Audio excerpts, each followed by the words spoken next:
Happy New Year to you guys. Hopefully you'll have a great one. Don't party too much.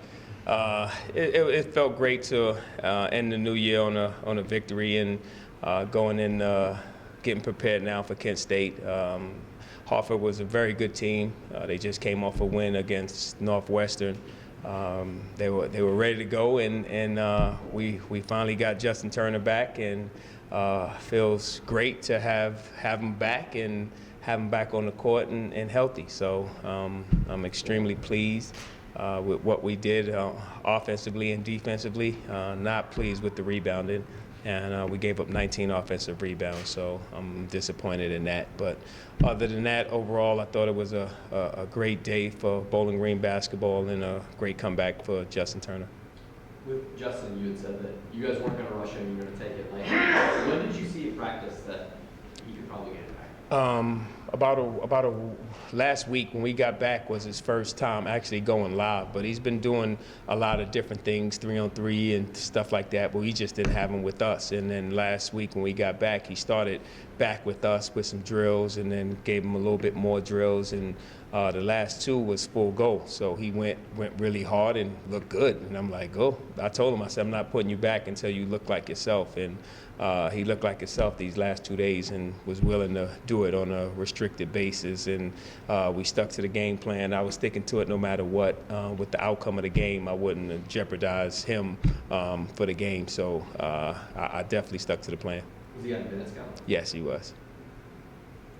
You know what Justin's skill set is individually, what he needs to do, but in general, his impact on everyone else as well. It just makes this team so much better when Justin's on the floor, and you can tell that's nice. Heart and soul of the team. I mean, he is the pulse of the team. He leads by example. He's been more vocal with the guys, and just his presence, the way he defends. He does it all. He defends, he rebounds, he scores. I mean, he does it at all three levels. So when you have that and he's back and he's looking like himself, now everybody else is coming along, and that's all I can ask for. The 19 offensive rebounds, which you're concerned about, particularly going against Kent State. Kent State really likes to crash the offensive glass and can beat teams that way. How do you guys avoid getting in that position, especially when you guys are small? They're not that big either. I don't know. Have you seen Kent State? They're not that big, are they? They're big?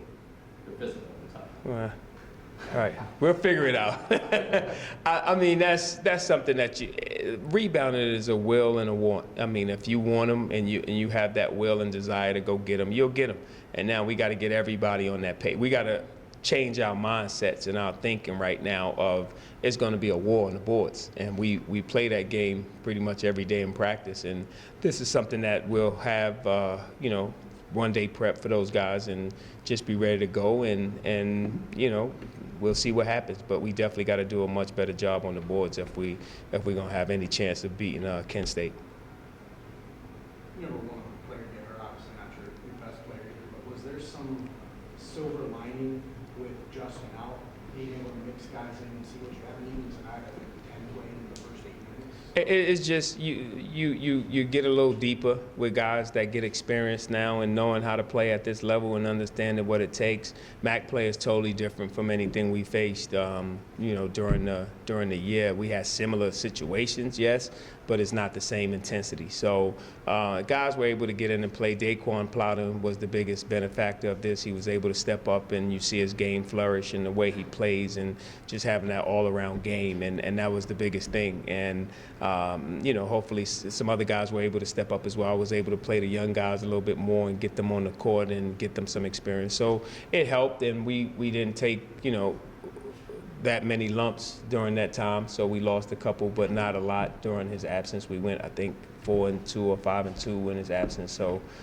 we were able to hang in there, and, he's back. I remember you mentioned last year when you get into MAC play, it just clicks and it feels different when you're in those types of games. Is there any way you can coach that? I don't necessarily coach differently during that time. You make different adjustments. You make different plays. You may sub a little bit different, but overall, I don't coach any different. It's just the intensity is so much more higher because those guys are coming after your head. They don't care, and we're the same way. We're coming after their heads, and that's what makes it fun and competitive. You know them a little bit better than you know most of the teams and with the other games that you play in the non-conference. So now it's back to, what we do and understanding how physical and tough the game is going to be. And, when you open up with Kent State, it's going to be a brawl from the start. So just got to be ready to go. Everyone in your league is a winning record right now. Is this going to be especially the type of year when you can just, anyone can beat anyone on any night? It's always been that way. It has never been, since I've been here, it's always been from Buffalo on down, can lose. From Buffalo losing to Northern last year, and I mean, it just happens. I mean, that's just what it is. You got to come to play every single night, no matter who you play or where you play. If you don't come to play, you can lose.